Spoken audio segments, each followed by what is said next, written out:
아, 자, 우리 옆에 한번 인사하십시다. 사랑합니다. 축복합니다. 예, 감사합니다. 여러분 서점 같은 데 가면 이 수많은 리더십에 관한 책들이 나와 있습니다. 리더십에 관한 책들이 참 많은데 이것을 보면 많은 사람들이 좋은 리더, 탁월한 리더를 그리워하고 있다는 걸 알 수 있어요. 또한 우리 스스로도 좋은 리더가 되고 싶은 그런 꿈이 있다는 겁니다. 여러분 세상에서 지금까지 가장 훌륭한 리더를 꼽는다면 단연코 예수 그리스도입니다. 예수님이 가장 훌륭한, 가장 좋은 리더예요. 따라서 좋은 리더가 되려면 예수님께서 나타내신 리더십을 따라가는 거예요. 자, 예수님의 리더십은 오늘 말씀을 주제로 한번 말씀을 드린다면 긍휼의 리더십입니다. 긍휼의 리더십, 사랑의 리더십입니다. 이런 긍휼한 마음이 여러분 사람들에게 나타난 곳이 있었어요. 그 어떻게 예수님의 이 긍휼한 마음이 사람들에게 나타났을까? 그거 어떻게 나타났냐면 바로 기적이라는 것을 통해서 나타났어요. 마태복음, 마가복음, 누가복음, 요한복음 이 4개 복음서에 보면 예수님의 기적에 대한 기사들이 정말 많이 나옵니다. 그것을 같이 중복되는 것까지 다 포함해서 정리해 보니까 37개의 기적의 기사가 나오고 있습니다.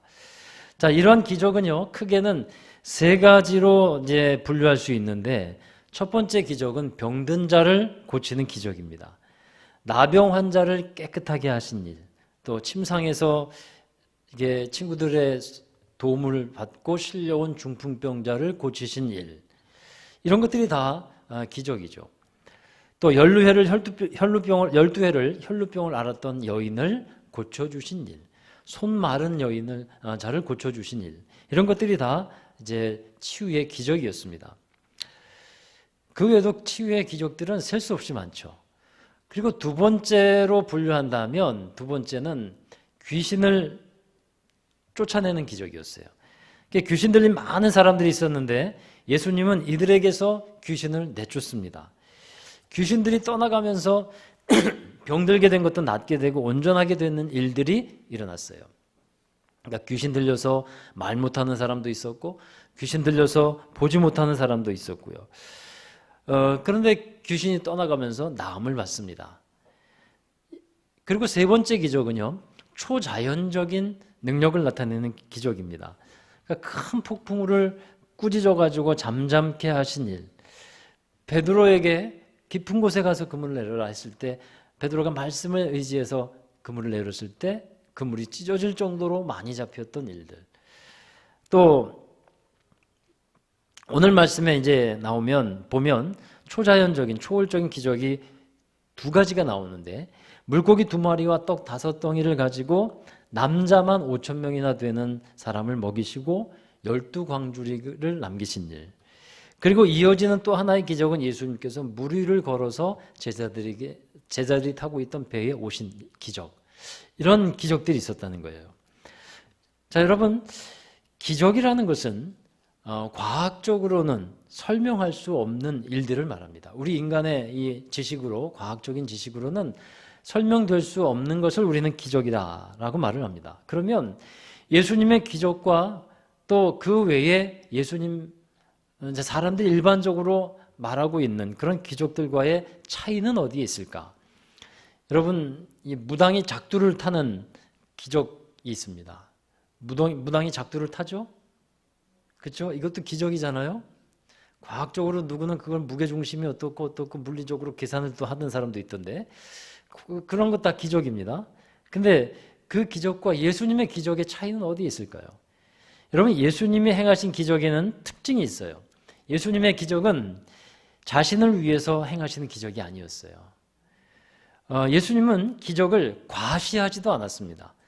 예수님의 기적의 특징은요, 이런 겁니다. 기적을 일으키시는 원인이 있습니다. 그 기적을 일으키는 원인이 뭐냐 하면 긍휼에서부터 시작한다는 거예요. 무당이 작두를 타는 것은 그 기적을 통해서 사람이 놀라게 하고 또 능력을 보게 하고 그래서 자기 수중에 두게 하려고 하는 그런 사단의 의도가 들어가 있는 거죠. 그런데 예수님의 기적은 자기 과시도 없어요. 군림하려는 의도가 전혀 없습니다. 예수님의 그 사역을 보시면, 기적을 일으켰던 그 내용들 여러분 말씀을 읽다 보시면 긍휼히 여기시지 않고는 기적을 이루시지 않았다는 것을 보게 돼요. 따라서 우리에게 기적이 필요하다면 여러분, 우리가 주님께 구할 것이 있습니다. 긍휼을 구하는 겁니다. 우리 기적을 믿으시기를 바라요. 왜냐하면 성경에 그렇게 기적적인 일들이 있기 때문에 우리는 또 그것을 믿고 바라야 합니다. 자, 오늘 읽은 말씀에는 두 가지의 기적이 나오는데, 첫 번째는 오병이어의 기적이죠. 물고기 2마리하고 떡 5덩이를 가지고 남자만 5,000명이 되는 사람을 먹인 기적. 자, 이런 기적을 이렇게 우리가 읽고 바라보면서 잘못된 관점을 갖고 있는 경우가 있어요. 그게 뭐냐면 기적 그 자체에 관심을 갖는 거예요. 유대인들이나 유대인 바리새인들이 이런 경향이 많았어요. 그래서 우리에게 표적을 나타내 보여주세요. 우리의 기적을 나타내 보여주세요. 갑자기 그런 기적에 이제 관심을 갖고 있습니다. 예수님은 그것에 대해서 이렇게 대답했죠. 내가 당신들에게 보여줄 기적은 요나의 기적밖에 없습니다. 요나의 표적밖에 없습니다. 그거는 예수님이 십자가에 죽으시고 3일 만에 부활하실 것에 대한 표적, 또 기적이었어요. 자, 여러분, 우리는 기적에 대한 말씀을 드리면서 예수님의 이 신적인 능력을 보게 됩니다. 그런데 우리는 여기서 깨달아야 하는 것이 있어요. 왜 예수님께서 기적을 베풀어 주셨는가 하는 겁니다. 예수님을 쫓아온 그 수많은 사람들 향해서 예수님은 어떤 마음을 갖고 계셨는가? 긍휼한 마음을 갖고 계셨다 하는 것입니다. 자, 우리 34절의 말씀을 함께 보시겠습니다. 함께 읽습니다. 예수께서 나오사 큰 무리를 보시고 그 목자 없는 양 같음으로 인하여 불쌍히 여기사 이에 여러 가지로 가르치시더라. 아멘.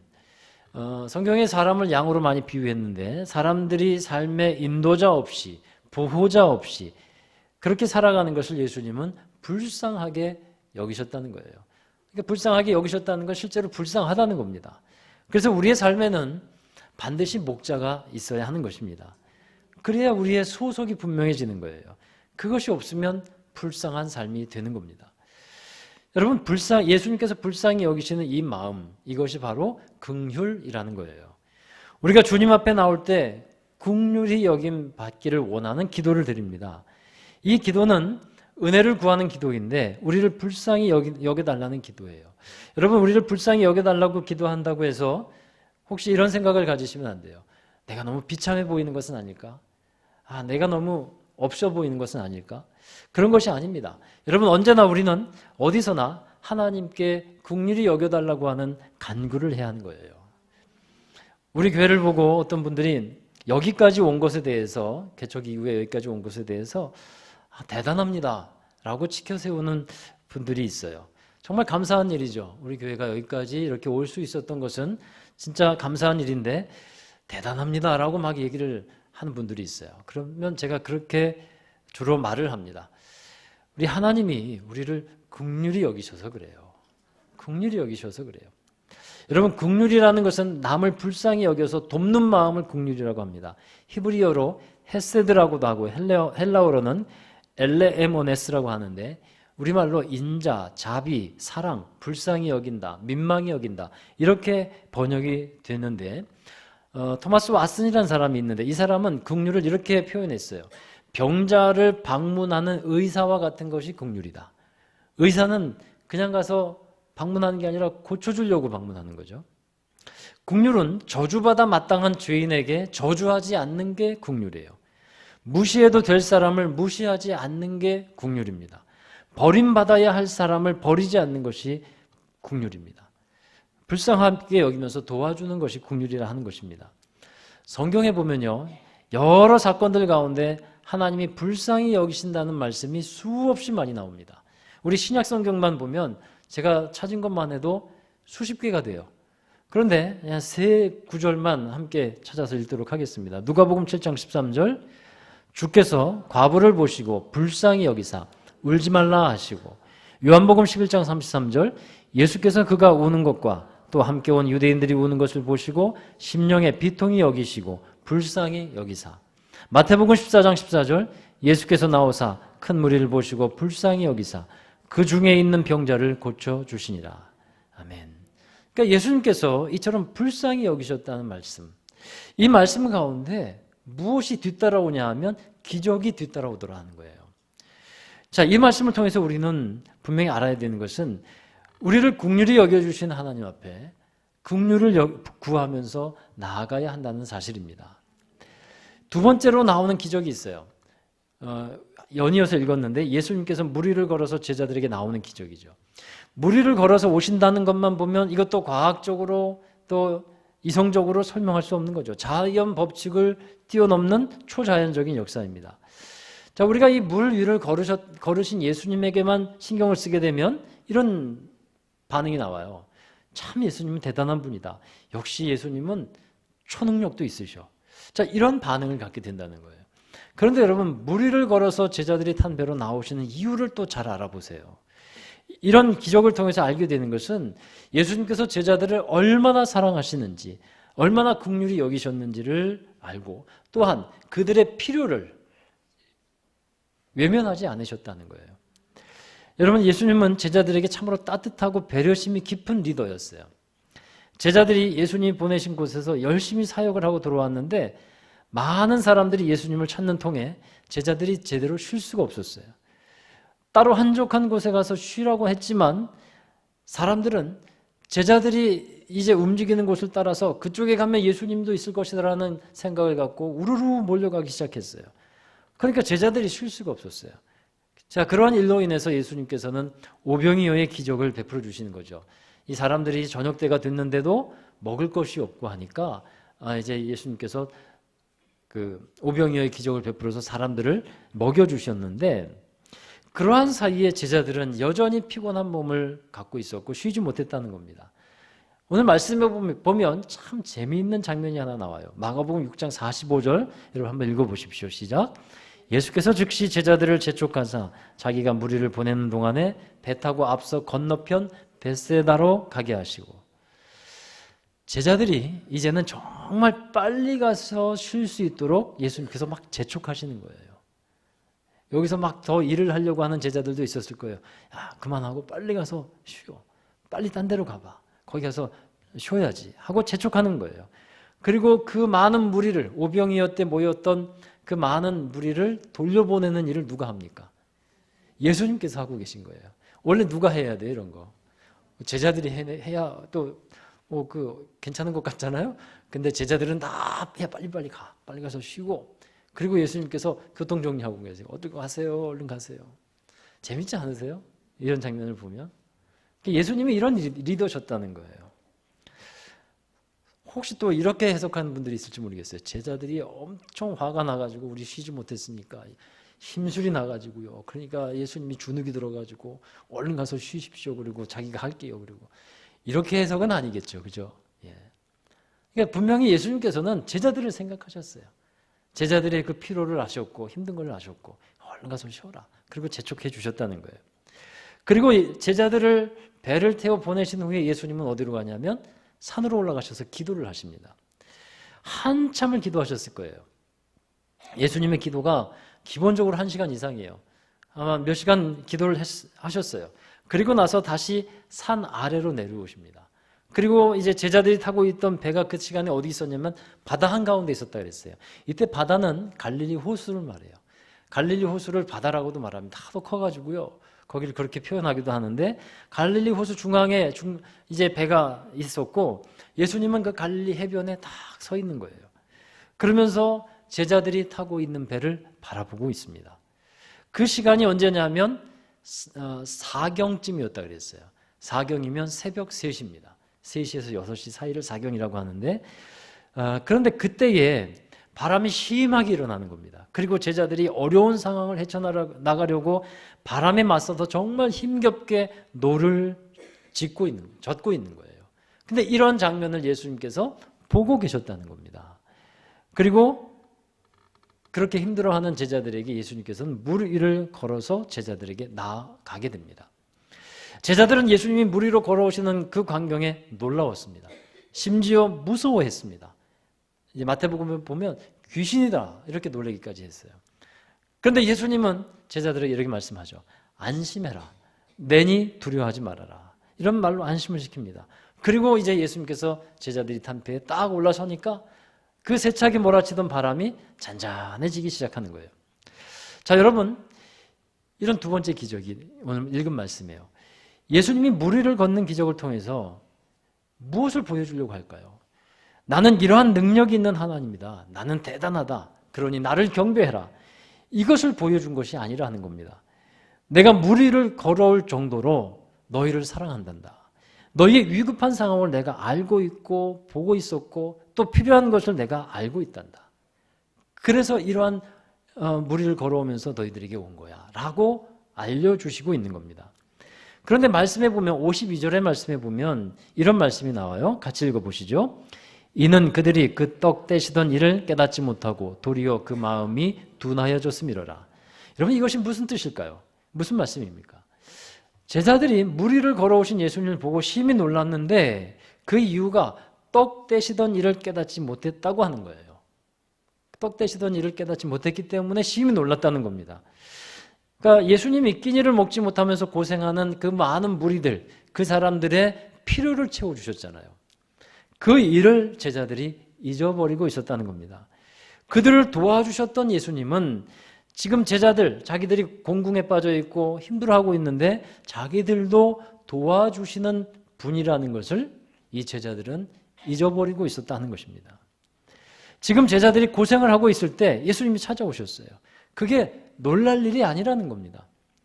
예수님은 우리의 필요도 마찬가지로 우리의 필요도 알고 계시고 채워주시고 우리를 긍휼히 여기시며 우리의 당한 문제를 해결해 주시는 분이라는 것입니다. 이것을 우리는 오늘 말씀을 통해서 기적을 통해서 알려주고 계세요. 그런데 제자들의 마음은 오병이어의 기적에서 베풀어 주신 은혜를 경험하고 얼마 안 가서 마음이 둔하여졌다 그랬어요. 왜 그랬냐면 지금 현실적인 문제에 빠져서 허우적대고 있는 거예요. 그래서 배를 타고 가다가 심한 바람이 불어닥치니까 자기들의 힘으로 힘겹게 노를 저어가면서 위기를 헤쳐보려고 하는데 마음이 너무 급박합니다. 그러니 마음이 둔하여지게 됐다는 거예요. 이때 둔하여지게 되었다는 것은 예수님을 생각하지 못했고 하나님의 은혜를 기억하지 못했다는 겁니다. 사랑하는 여러분, 우리의 상황이 이처럼 급한 바람이 몰아치는 듯한 위기나 어려운 상황을 만날 때가 있습니다. 이러한 때에 우리는 예수님을 생각해야 할 줄로 믿습니다. 예수님을 바라봐야 합니다. 우리의 필요를 알고 계세요. 우리의 문제 있는 현장을 알고 계시고 보고 계십니다. 우리의 힘들어하는 것을 긍휼히 여기셔서 예수님은 찾아오시는 분이에요. 우리를 도와주시는 예수님, 우리를 긍휼히 여겨주시는 예수님을 우리는 알고 있어야 되고 바라봐야 되고 믿어야 한다는 사실입니다. 여러분, 상황과 현실로 인해서 마음이 둔하여지지 않기를 주의 이름으로 축원합니다. 예수님은 우리의 현실적인 상황을 외면하시지 않습니다. 우리를 사랑하시며 긍휼히 여겨주십니다. 우리의 영적인 것뿐만 아니라 현실적인 필요를 알고 계시고 채우고 해결해 주시는 분이라는 거예요. 그래서 우리에게 기도를 가르쳐 주실 때 주기도문에도 보면 우리에게 일용할 양식을 주십시오 라고 기도하라고 가르쳐 주고 있는 거예요. 여러분, 오늘 말씀에서 예수님은 기적을 통해서 먹을 것을 해결해 주셨고 기적을 통해서 힘들어하는 문제를 해결해 주셨는데 그 핵심에는 무엇이 있냐 하면 우리를 긍휼히 여겨주시는 그 주님의 마음이 있다는 사실입니다. 그렇다면 이제 우리는 주님이 행하신 일을 바란다면 어떻게 해야 될까요?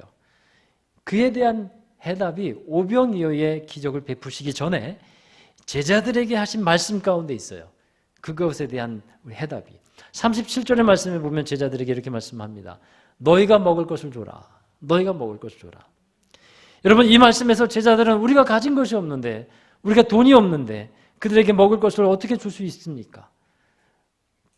그러면 예수님이 그것을 몰라서 하는 말씀이었을까요? 그게 아니에요. 만약에 예수님이 그렇게 하신 말씀이 너희는 기적을 나타낼 수 없지 그러나 나는 할 수 있어, 이것을 보여주기 위해서 너희가 먹을 것을 줘라, 이렇게 말씀하신 것이 아니라는 겁니다. 너희가 먹을 것을 주라 하는 이 말씀은 너희도 하나님의 긍휼을 구하라, 이 말씀과 같은 거예요. 이 사람들을 보면서 불쌍한 마음을 가져라. 그리고 하나님의 긍휼을 가지고 사람들을 대해라.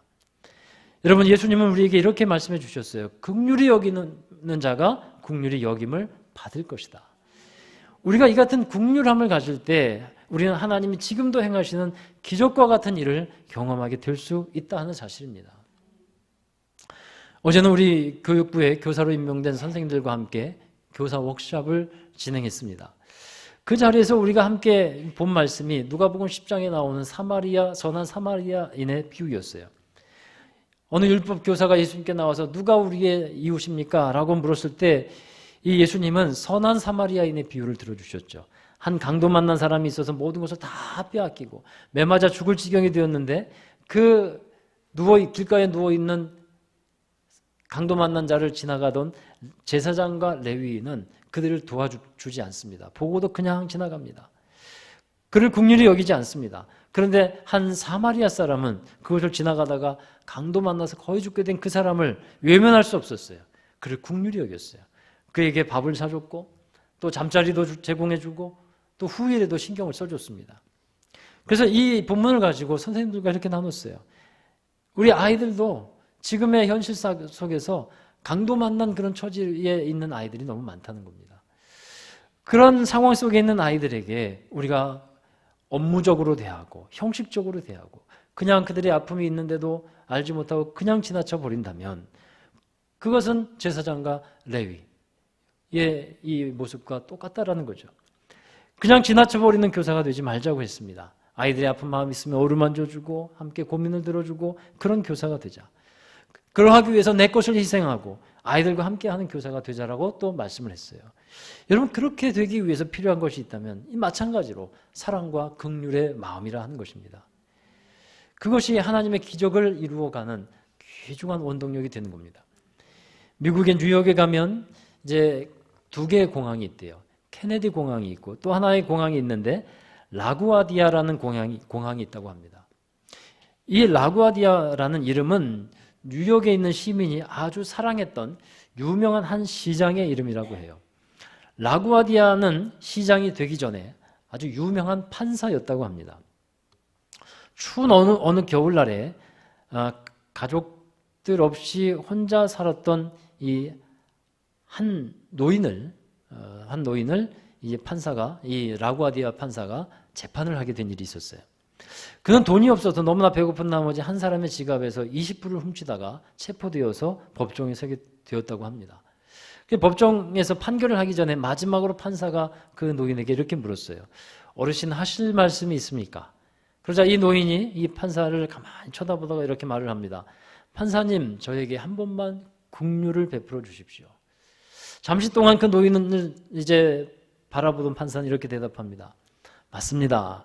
어르신에게는 정말 긍휼함이 필요하신 것 같아요. 그러나 당신이 잘못한 그 20불에 대해서는 책임을 져야 합니다. 마침 제게 10불이 있습니다. 제가 이 10불을 우리 어르신을 대신해서 지불하겠습니다. 또 노인장을 이제 어르신을 춥고 배고프도록 버려둔 데에는 저의 책임도 있기 때문입니다. 그렇다면 10불이 더 필요한데 여기 계신 법정에 계신 방청하시는 여러분 중에 우리 사회와 여러분도 이 노인이 춥고 배고파 방황하도록 그리고 도둑질하도록 버려둔 것에는 공동 책임이 있는 것 같습니다. 이 노인을 위해서 자발적으로 기부를 하실 분은 기부해 주시기 바랍니다. 그래서 모인 사람들이 그 명판결을 보고 감동하면서 자발적으로 헌금하면서 노인을 구했다라고 합니다. 그래서 이 뉴욕 시민들은 이 라구아디아 판사를 긍휼이 많은 판사라 이렇게 인정을 했고 후에 존경받는 시장까지 되었다고 하는 거예요. 여러분 지금도 하나님은 긍휼을 통해서 기적을 베풀어 주시는 겁니다. 우리가 신앙생활하면서 구할 것은 이와 같은 하나님의 긍휼이에요. 제자들과 사람들에게 참으로 배려가 많은 예수님이셨잖아요. 또 이것은 예수님을 닮아가야 하는 우리에게 서로의 우리가 이러한 사람이 예수님을 닮은 사람이 되어야 한다는 겁니다. 현대를 개인주의화된 시대라고 이제 부릅니다. 개인 한 사람 한 사람이 참 중요한 게 사실입니다. 그런데 개인주의의 폐단이 무엇인가 하면 다른 사람의 일에 좀처럼 관심을 갖지 않는 거예요. 왜냐하면 관심을 가지면 그게 또 자기에게 피해로 돌아오는 경우도 있고 그래서 관심을 안 갖는 그런 현상들이 많아지기 시작했습니다. 그래서 다른 사람에게 관심을 갖는 걸 주로 어떻게 하냐면 사회적인 봉사라든가 아니면 기부단체에 가서 기부하는 것 정도로 여깁니다. 그러나 여러분, 우리는 달라야 합니다. 우리 한 사람 한 사람이 다른 사람에게 관심을 갖고 또 배려하며 긍휼히 여기며 살아가는 공동체, 그게 바로 교회라는 것입니다. 우리가 이러한 긍휼한 마음을 가질 때 하나님은 우리의 필요도 채워주시고 또 오병이어의 기적과 같은 놀라운 일들을 지금도 행하실 것이고 또 앞으로도 행하여 주실 것이라고 믿습니다. 우리 모두가 주님의 그 마음, 기적을 베풀어 주시는데 필요했던 그 마음, 긍휼의 마음을 가지고 여러분 항상 주님의 마음을 가지고 사람들을 대하며 살아가는 여러분 되시기를 주의 이름으로 축원합니다. 기도하겠습니다. 참 좋으신 아버지 하나님, 우리가 하나님 앞에 은혜 받을 수 있는 자격도 없고 그런 체면도 없지만 그러나 하나님은 우리를 기꺼이 받아주셨고 용서해 주셨고 긍휼한 은혜를 베풀어 주셨음에 감사드립니다. 우리에게 베풀어 주신 그 사랑과 은혜를 잊어버리지 않는 저희들이 되게 하시고 마음이 둔하여지지 않게 하여 주시며 언제나 하나님의 긍휼을 따라 우리도 다른 사람을 하나님의 마음으로 품으며 서로 배려하며 사랑하며 섬기며 주님의 아름다운 나라를 함께 이루어가는 우리 교회가 되게 하여 주시옵소서. 그리하여 정말 주님께서 기뻐하심이 있고 우리의 행동을 통해 우리의 삶을 통해 하나님의 아름다운 기적과 같은 역사들이 일어나게 하여 주시옵소서. 우리의 삶을 돌아보게 하여 주시고 하나님의 긍휼을 베풀 그러한 많은 일들이 있음을 깨닫게 하여 주시며 우리를 그곳에 보내시고 사용하여 주시옵소서. 감사하며 예수 그리스도의 이름으로 기도하옵나이다. 아멘. 우리 다 함께 자리에서 일어나셔서 파송과 결단의 찬송을 함께 부르겠습니다. 우리 하나님의 마음, 아버지의 마음을 품고 우리 찬양하고 그리고 그렇게 살아가십시다. 아버지 당신의 마음이 있는 곳에 나의 마음이 있기를 나의 마음이 있기를 원해요. 아버지 당신의 눈물이 고인 곳에 아버지 당신의 눈물이 나의 눈물이 고이기를 원합니다. 나의 눈물이 고이기 원해요. 아버지 당신이 바라보는 아버지 당신이 바라보는 영혼에게 나의 두 눈이 향하길 원해요. 아버지 당신이 울고 있는 어두운 땅에 나의 두 발이 향하길 원해요. 나의 마음이 아버지의 마음 알아. 내 모든 뜻 아버지의 뜻이 될 수 있기를 나의 온 몸이 아버지의 마음 알아. 내 모든 삶 당신의 삶 되기를. 아버지 당신의 마음이 아버지 당신의 마음이 있는 곳에 나의 마음이 있기를 원합니다. 나의 마음이 있기를 원해요. 아버지 당신의 눈물이 고인 곳에 나의 눈물이 고이길 원해요. 아버지 당신이 바라보는 영혼에게 나의 두 눈이 향하길 원해요.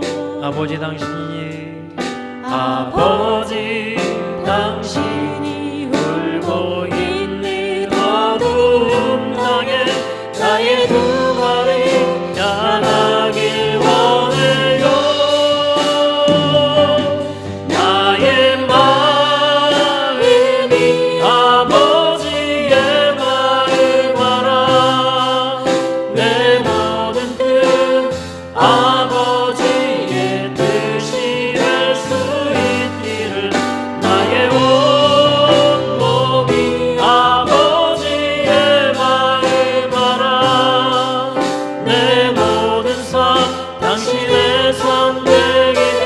나의 마음이 아버지의 마음을 알기를 원합니다.